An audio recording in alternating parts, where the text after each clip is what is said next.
Welcome to Strung Out, the podcast that looks at life through the lens of an artist.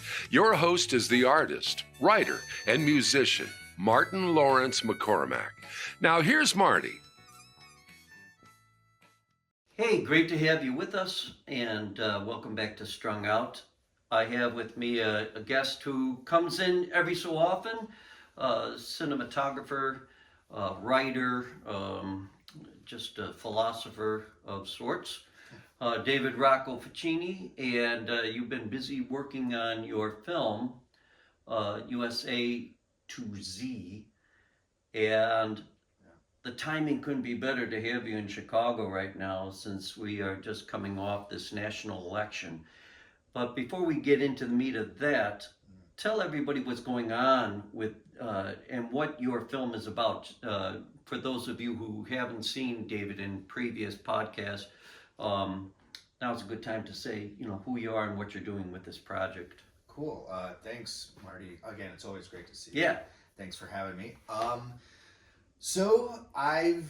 In short, my film is I took 2 years, traveled 48 states in a van, and as I traveled the last 2 years, I played a travel bingo game with folks with word association, words from A to Z, and I would just meet up with folks and just get their impressions of words, what it made them feel, anywhere from America, business, C is for cars, we get a little fun, K is for Karens, M is for mansplaining, V is for vote, W is for war, X is for like triple X. So it's just basically word association, and my whole goal of my trip was really kind of understanding the narratives we tell ourselves to live in the United States and how much that vets against other people's narratives. So in light to what you're talking about the election recently, I think it's very interesting because I think we all live in our own bubbles. Everyone says someone else lives in a bubble. We all live in a bubble curated by the facts in which we allow filtered into our lives, things that we can accept, things we can't accept. And it's interesting to challenge it going around the country and seeing how people are kind of a product of their environment in some cases, in other cases, not.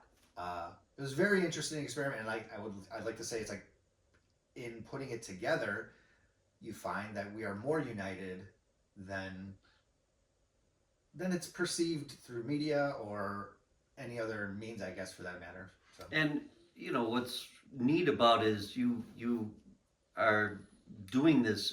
You did this movie, but this experiment, pretty much the only one of its kind that I'm aware of, where somebody has gone and done word association to just kind of delve into their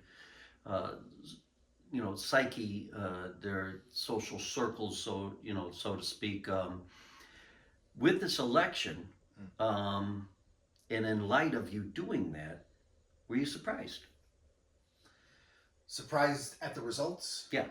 I don't think I was surprised. Mm-hmm. I was, it's interesting. So I've been cutting the film and living in the Bay Area while doing so. And I will say there was a lot of hope. And what I kind of alluded to, and in the film I also alluded to this, is that it's really wonderful to be hopeful. And I think that there were campaigns that are run on hope that have been successful, but in an environment of fear, unfortunately, our survival instinct will trump our, no pun intended, our intellectual brain that has these goals of hope. So fear, we rest back in our safe space. And I think right now our country is experiencing a lot of fear. Mm-hmm. And mobilizing fear has always, doesn't matter what your affiliation is, historically we have not changed presidencies during a war. Right. Even if the war is not serving us well, we don't do it. Right. And I will say right now we are kind of dealing with a war at home that has to do a lot with ideals, but the thing that seemed to be the biggest denominator, regardless of your affiliation, is economy. Mm-hmm. And again, I'm speaking as a white man. Right. And that's the people that seem to be mobilized. If you look at the statistics of people who ended up voting in smaller towns, it was more that demographic of people who were like just saying, you know, Working class white man, yeah, feeling like he's, you know, being marginalized to some degree, is my understanding. hmm But also, you know, from your word association and the making of the movie, hmm um, do you feel like the social media, Elon Musk, this kind of arrival of a figure like him on the scene, where he's able to garner, you know, millions of people through X and such. What kind of impact do you think are we in a new era where, like, you know, the old traditional media is gone for good, and these things are the things that are going to feed us the news and shape our opinions, or you know, it's an interesting. So J for is for journalism in my film, mm-hmm. and I always like to make a differentiation between news, which is literally new with an S at it, so it's just sensationalism, and I think we all tune into news. Mm-hmm. Whereas journalism, long-standing institutions with reputations and journalists who do investigations and retractions, um, there's a lot of stuff out there, and sifting through that is difficult. You know, I got rid of my TV when I was in college because I used to yell at the news, especially the local news. It was just like, Uh-huh. it's just like news will sensationalize. It's ratings. It's a business. Whenever you commoditize any type of practice, you sully it. So I will say that we are always subscribing to a commoditized practice of communication. Journalism is often seen as that extra branch of government that could help balance things out. But I will say, regardless of journalists or news organizations, a lie will travel faster than a fact, Mm-hmm. and retractions are never front page. Of So if course. somebody says something that's false and it kind of just perpetuates, which a lot of this campaign has been won on, and there's a lot of really negative perceptions about immigration, for example, and the billions of dollars that immigrants bring into this country through labor, through taxes in which they don't get benefits. Right. That's not something out there, but they'll give examples of, and there's legitimate border issues. You can't deny it, but the sensationalism and the fear of of smaller cases are really going to outweigh the benefits of, you know, the facts. And I think if there was like really reputable sources that said we got this wrong if this was the headline of every episode Mm-hmm. of what they got wrong, then there might be more of a balanced perception of what's really going on. But I think there's just, you know, it's all commoditized. Well, maybe I'm tossing a softball here, but do you feel like MSNBC or Fox, those are the two polar opposites? Are they really news? Well, in court, Fox admitted that they're not news in order Okay. to get out of a law, like of a lawsuit. They admitted in court that they're entertainment. That being said, the Inquirer was one of the best-selling magazines ever for the longest amount of time. When we curate our reality, we feed ourselves the stories in which make us feel in control. Mm-hmm. And when we get information that is contrary to that, I always make it akin to, imagine your caretaker's raising you, and whoever that is, your parents, whatever that may be for you, your grandparents, your aunt, your uncle, people who you imagine, the people who love you and who give you information would never lead you astray. Okay. And if you are at some point have an awakening that you were taught racism, you were taught bias, you have to really come to terms with how that's going to affect your life. Is that going to affect my immediate circle with my family? Is that going to affect my social circle of my friends? Is it going to affect my bigger circle with the community in which I interact? And people will acquiesce sometimes in order just as a survival mechanism, but you know, after a while, if you can't beat them, join them.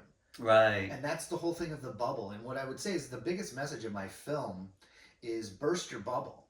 Mm-hmm. Travel across the country. Realize how beautiful it is. Realize that there's people of different thought processes, and we can have conversations with them without it being so contentious, especially as it's portrayed through the media sources, whether it be social media or news media or whatever, and getting that understanding that it's also okay to be wrong. It's also okay to be mistaken. You shouldn't be shamed for it. Right. Well, if we're trying to find the truth, we have to admit at some point or another, one point or another, our information might be flawed. Well, that's the funny thing. Like, is truth really a thing? There's fact, and then there's interpretation, and that becomes everyone's personal truth. And I will say, in a country that prides itself on individuality and opinions, sometimes people run with their opinions as if it were truth. Right. Okay. So I will acquiesce and say, that fact instead of truth. Let me put it this way: where do people go, or where can people go, in your opinion, to get facts? Well, I am a fan of C-SPAN.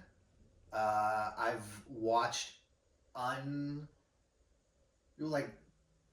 I watched things unfold without commentary. There is people along the way who will kind of do that now, and that C-SPAN kind of has acclimated a little bit to the news environment. There was a recent This American Life podcast where a couple was trying to find a news source that would be quote unquote fair and balanced, not to steal a trademark. And they found a newsletter that would portray things and did put retractions right at the beginning of the show. So I think there's a dynamic that we seeking out, when they say do your own research, all people do with do your own research is change the channel. It's like, well, do your own research also means, do you know somebody who is being affected by immigration? Do you know somebody who's being affected by the border? Do you know somebody who is in the pharma industry? And I will say in my film, I interview people all along the ways who have worked in the border or have worked in pharma. And it's like, we all think we know answers because it's given to us through the news, but it's different when you speak to somebody who has a firsthand experience. And obviously, maybe we might not all have that benefit, but jumping to a conclusion and being absolute about it because our bubble says it's so doesn't necessarily make it fact. Okay, I agree with you on that. And C-SPAN, of course, is fairly dry. Yeah. And so this is, the other thing that I want to ask you from your, exploration and experimentation with people. Is it just that we are a society at this point now that we need to be titillated? In other words, we look at Fox News, or we go to that podcast or whatever, or, X, or I don't know if Facebook is even contentious anymore. It's more like middle-aged people putting up pictures of their, pets. But is it just that we are, as a whole, just not into really finding facts? I mean, you say, trying to find the personal experience, a person that, has crossed the border and such, as an example. Yeah, not everybody's going to be that interested in that because it's a lot of work. Well, I mean, finding an immigrant is not as hard as you think. That's true, but don't go to any restaurant. Well, I think part of it is that, is maybe people don't want, and there's that bubble again. Yeah. They don't want to break the bubble. Yes. So, if we'll take a break after you answer this. If they don't want to break the bubble, can you break the bubble for them? So I want to answer that in two ways. First off, of course, you can never, you lead a horse to water, but you can't make him drink. And I've had many experiences as I traveled across the country where I didn't agree with what people said. I met a guy in Golden, Colorado who worked for the post office, and he felt the post office was ridiculous and all this stuff and how it was being deconstructed. I personally think the post office is one of the greatest marvels that has ever existed in the world. I just mailed a package to my friend in Australia, and it got to them in 6 days. Wow. And it's just like, we take for granted certain things. Right. So I had this conversation with him, and the post office was being vilified and even physically dismantled, and I just had the conversation with this person, and what the best I can do, and the other way I'm answering this is, you can only plant seeds. You throw seeds on the ground, some will catch root and others won't. And as long as it's a respectful conversation, which I had with this person, I disagreed respectfully, but I also said, I've always thought this. And in doing so, what I will say in human nature is we understand how to proceed if it's modeled for us ahead of time. Going down a road without any signage, or that we haven't been down before, is going to be a much more difficult task than going down a road that's been paved, that has signage, and that has been mapped. I mean, I've used GPS where the GPS dies out, and all of a sudden it's like, all right, what am I going to do? So you rely on the people who have gone before you. So if you're modeling an experience, whatever that may look like, whether you're taking a job and you're apprenticing, or you're driving and you just are trusting that the people who went before you have some talisman that you could gauge your progression, going and having a conversation with somebody and introducing an idea and just planting that seed, whether it takes root or not, doesn't go away. You can't unhear something. Right. So in planting that seed, that might be a talking point that would enter somebody's bubble, and that might go somewhere. And if it doesn't, then it doesn't. But the best you can do is plant the seed. All right, we're going to take a little break right here and come back to continue this conversation. We're using David Rocco Facchini's US A to Z, which was an experiment board game that he played across the country, living in a van for a time, and it's in the process right now of being turned into a movie, and it's really exciting because in light of this election, this movie has taken on added importance. So don't go away. You're watching or listening to Strung Out. Hello, subscribers. It's autumn here at Marty's Outdoor Studio, but the easel holds the jolly winter energy of Marty's 2024 holiday painting.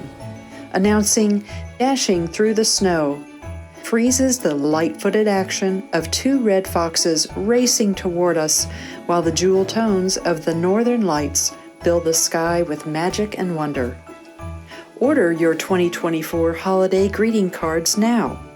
$30 for 15 high-quality 5x7-inch cards with envelopes. But don't stop at just one set, because this year, Marty is giving away a free Dashing Through the Snow tote bag to the person who orders the most cards. So, ready, set, go to martinlaurencemccormack.bandcamp.com.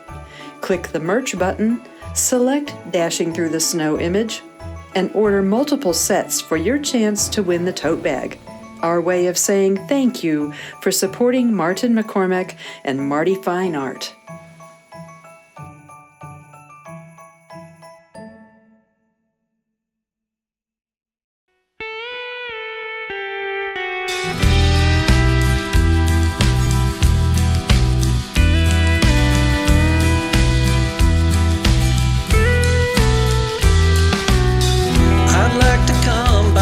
As a million roses in the spring.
a rough and ragged road. The love that was so fleeting never laid me low. I'd like to come back as a child safe and sound, and the love that I'll be given will be the love I never found. A little child, a little child, a million stars, a million roses.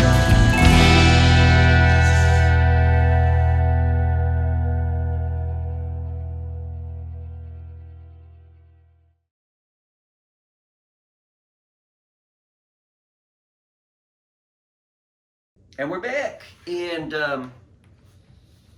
I want to pick up where we were before the break. And you talked about the well-paved road. You know, is the MAGA movement the well-paved road? Is that what made it easy for so many people to get on board? Or do you think that in the case of this election, that what you were really seeing were people, like you're saying, the economy, the immigration, and they just thought, well, we'll vote for that. And, you know, the war in Gaza. I heard a lady, a Muslim American woman on NPR saying that I would have loved to have had the first female American president, but I had to launch a protest vote. And I mean, where does that all fit in with the bubbles, and where does it fit in again with like looking at the big picture? Because all those things are very, in my opinion, those things are very minute details to the big whole picture of we might not have a democracy at the end of this game. I'm going to put out a disclaimer that this may be avoidant thinking on my part, but I honestly am of this wholehearted mind that this is the part of evolution that is scary. The pain of birth is very similar to the pain of death. And what we are enduring now is a transition. Okay. With this past election, the presidency went to Donald Trump, and some people are very concerned about that.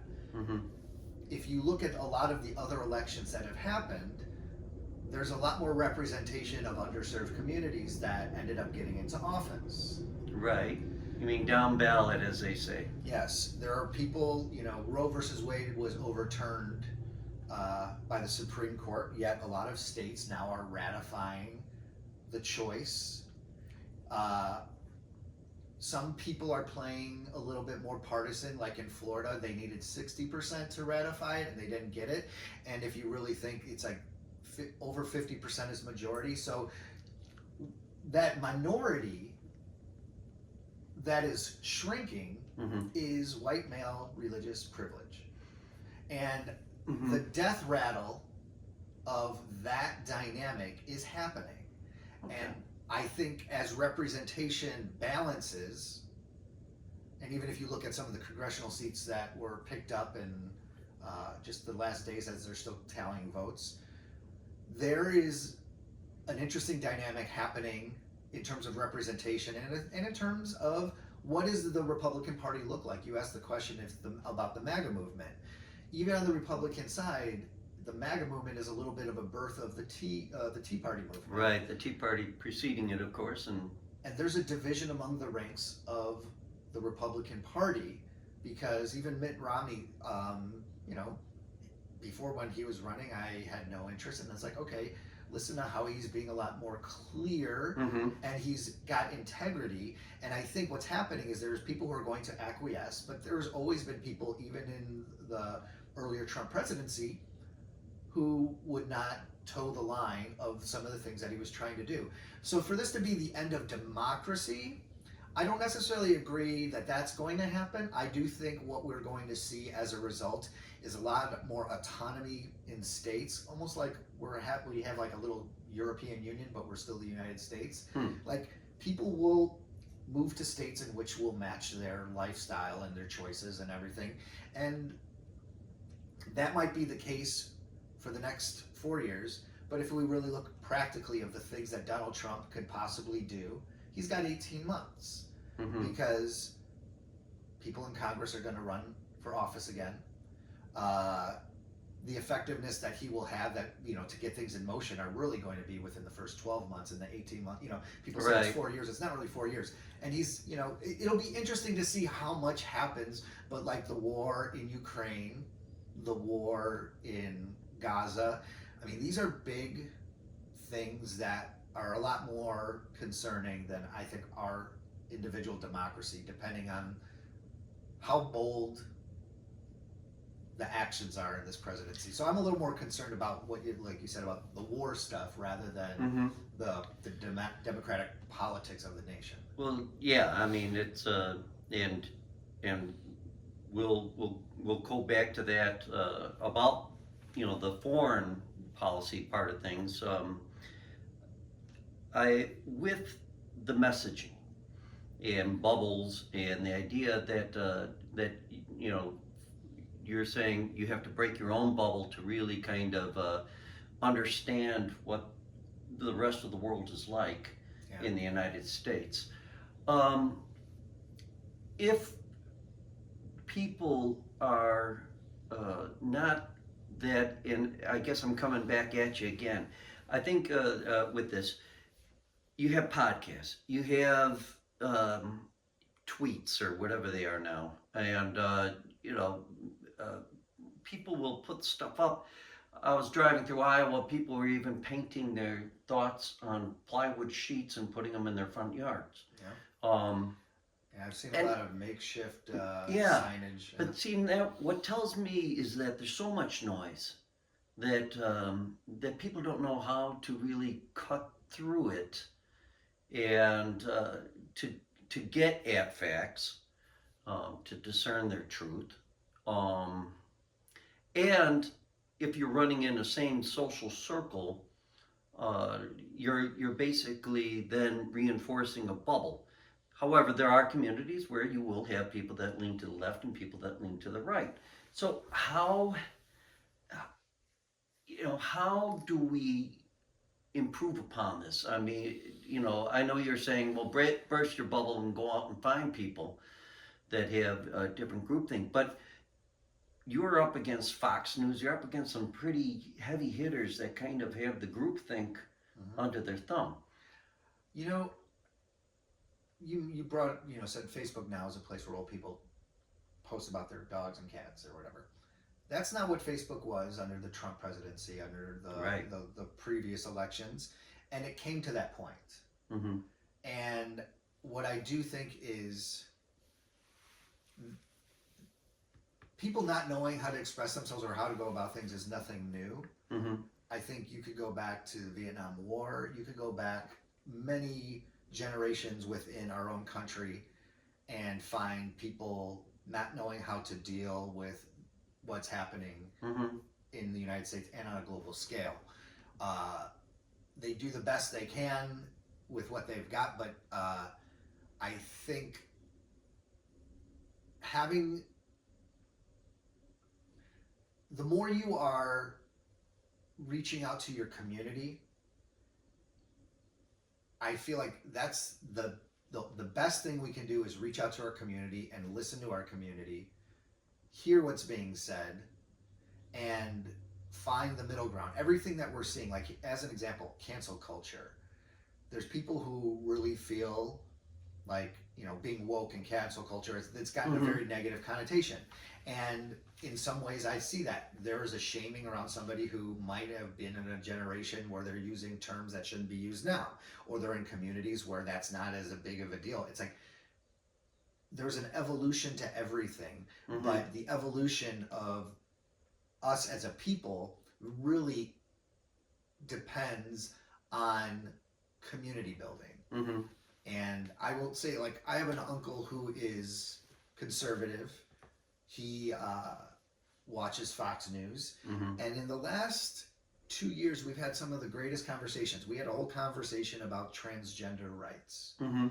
And he was bringing up things that were, as I saw them, talking points that might have been on Fox News. And, I just asked a question, do you know anyone who's transgender? No, he doesn't. I was like, but you do know people who are gay, people who are in the family who have come out, people who have struggled with the sex that they were assigned with at birth, and however that manifests. And we had conversations around that. And then he's like, well, the bathrooms. He's like, I don't think there should be a bathroom. I was like, when was the last time you went to the bathroom and you saw someone else's genitals? There's stalls. It's like, that's not a thing. And, to be honest, like, straight white men are a little bit more scary than a lot more of the dynamics that are out there, especially 1% of people who are identifying as transgender. I was like, is this a boogeyman thing that, like, the razor blades and the apples at Halloween, which they never found a case of, but freak people out? And this is the thing, going back to news and journalism, it's like these little fear tactics that manipulate people end up not serving their better interests. And the more we neutralize those fears and have conversations, which again, I will say on Facebook, there's a little bit more give and take on some of these conversations, because I think we've learned in the past that after these conversations and you have Thanksgiving, it's a little bit more difficult. Sure. So I think it's a learning process. Maybe I'm being idealistic, but I do think that change is happening. This is what change looks like. And yes, it would be nice, I think, a lot of the world has already elected women in their highest positions in their government. Unfortunately, the United States isn't in that place. But again, I think this is that death rattle of the white privileged male. Well, let's take another break, and we're going to come back, and we've got a lot to go through in relationship to not only the election, but our cultural shifts, our also our governmental shifts, which are affecting that culture. And we got a very docile Capers here today, and didn't bark at the mailman when the mailman came by. I covered her eyes. But we're going to be back with David Rocco Facchini. We're going to just take one more break, and this is part of a 2-podcast series in which we are just trying to figure out our country. So you are on Strung Out. All right, Capers. Hey, want to show your support of Martin's artist endeavors? Buy Me a Coffee is an online site that makes supporting Marty easy. In just a few taps, you can make a payment of any amount, and no account is needed. You can also decide to become an ongoing supporter. Go to martinmccormack.com and click on the words Support Martin. Let's help Martin keep it all caffeinated.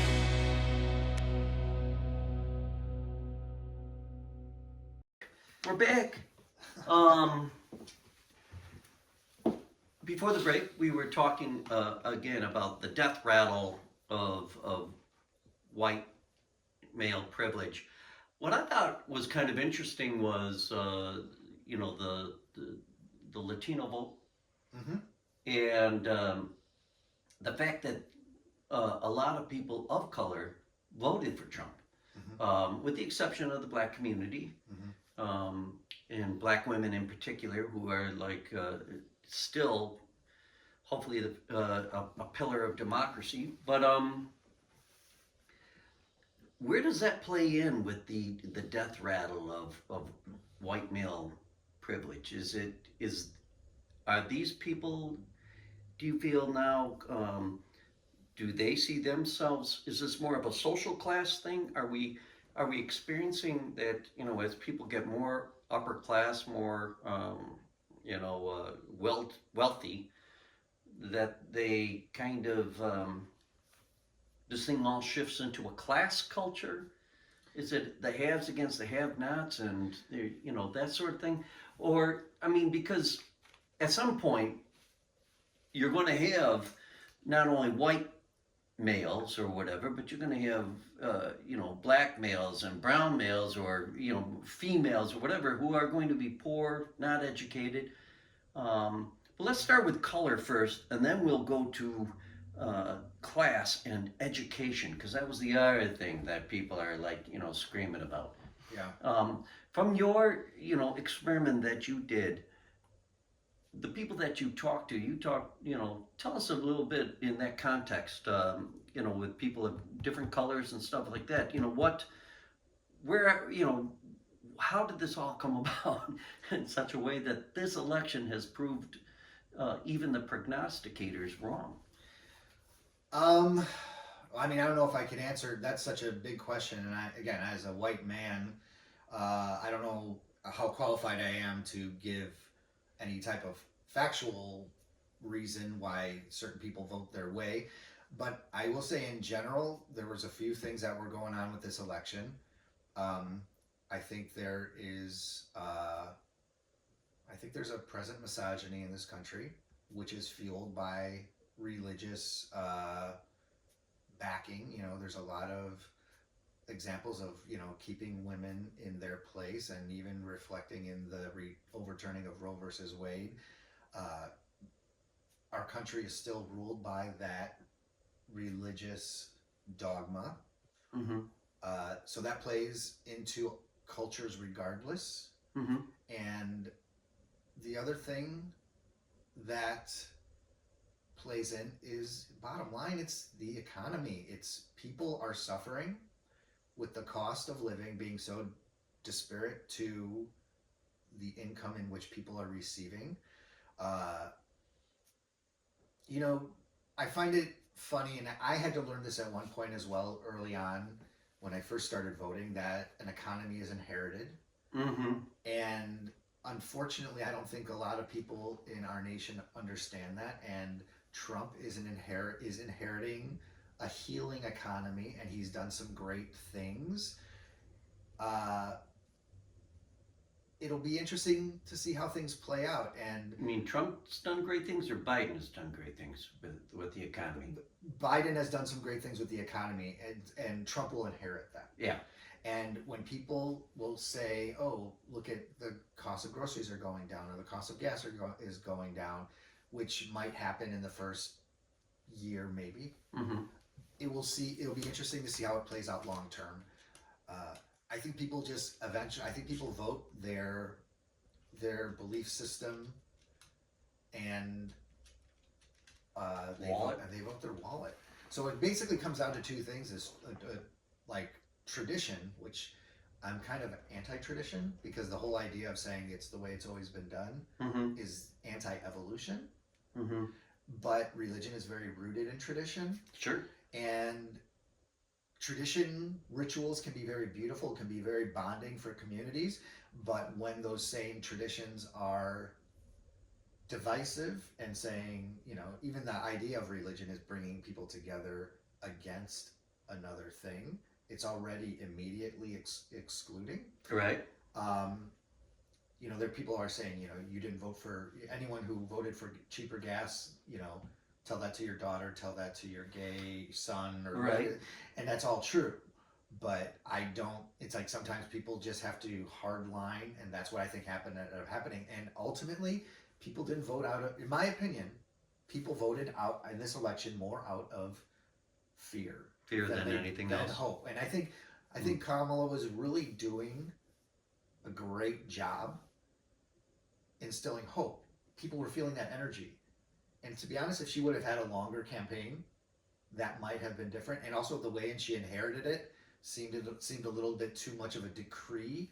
And I think that rubbed people who were moderate, you know, the wrong way. Sure. There's a lot of things at play here. I mean, you talk about social classes, and I think that kind of thing rubs people the wrong way in terms of this classist kind of monarchy of. Well, it is interesting. I think that with both female, candidates for president that we have had, Mhm. Clinton and Kamala Harris, in Clinton's case, it was like almost kind of a preordained sort of thing. It felt like, that Debbie Wasserman Schultz said she's going to be it. That's our next candidate. Yeah. Boom. Yeah. And then that kind of happened. The same thing with Harris. Yeah, there was a bit of especially with the Clinton, a little bit of too rubber stamping at the Democratic convention.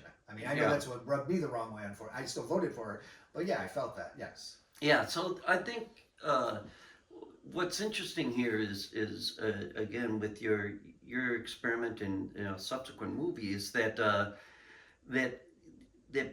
this goes both ways. This isn't just a MAGA problem or whatever. This is a people problem because depending on what bubble you're in, you're perceiving things, and so for the Democrats to lose, they were in their own bubble that created some problems, obviously. Absolutely.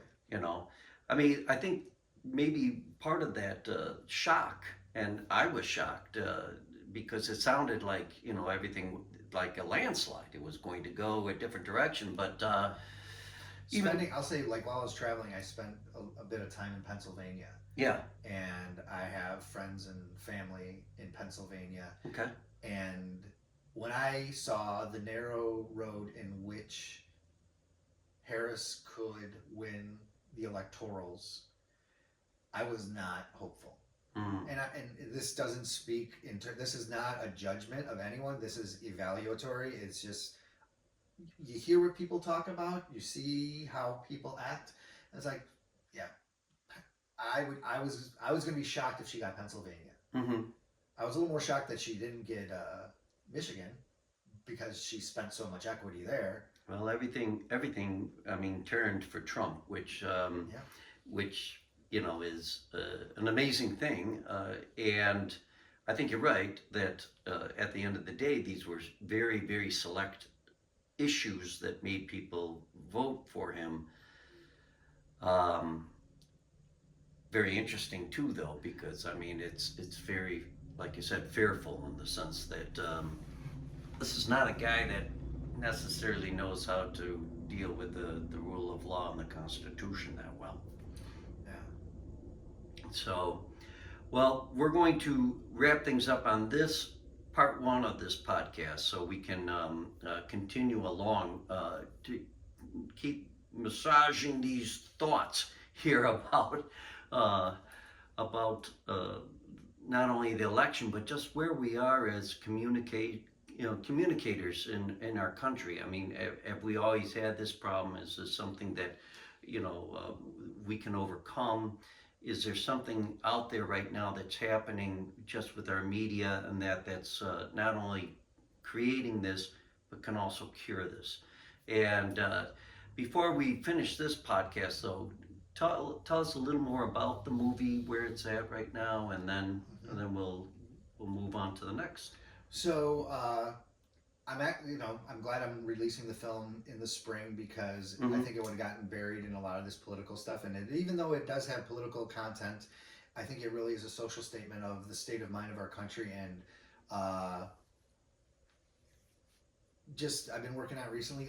Worked with a good friend of mine named Jerry Field, who's a brilliant violinist. He makes violins. He used to play like Manfred Mann, and yes, he's just a great guy, and he's contributing to my film.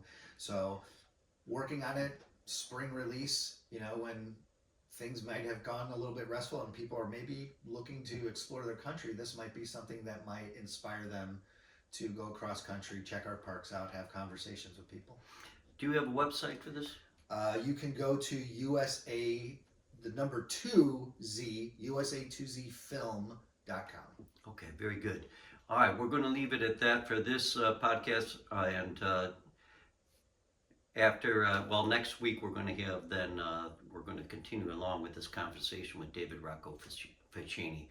And you have been watching and listening to Strung Out, and we will pick this up next week. Bye-bye for now. Thank you for listening. For more information about this show or a transcript, visit martinmccormack.com. While there, sign up for our newsletter. See you next time on Strung Out.